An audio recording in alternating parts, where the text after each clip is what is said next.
Shane Irwin here with Shane Irwin Painting, and getting back into the painting business. I took a couple of years off to focus on my photography and being married and other things. So I'm looking forward to getting back into various houses, mostly on the north of Nashville. So I painted for Ricky Skaggs, famed country bluegrass artist. I've painted for Bart Durham, his offices in Nashville.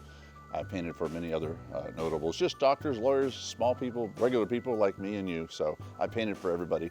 A lot of people ask me what kind of paint I prefer to use, and the short answer to that is whatever you want, but we will collaborate if you're not sure.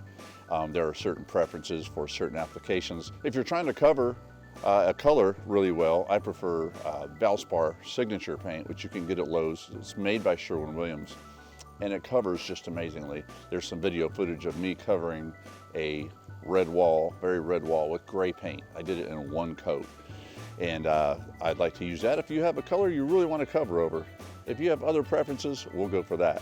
Really looking forward to hearing from more people and getting back into your house painting. That's what I do best. Give me a call, text, email. We'll talk about pricing, and I'd love to do some quality painting at your house for you.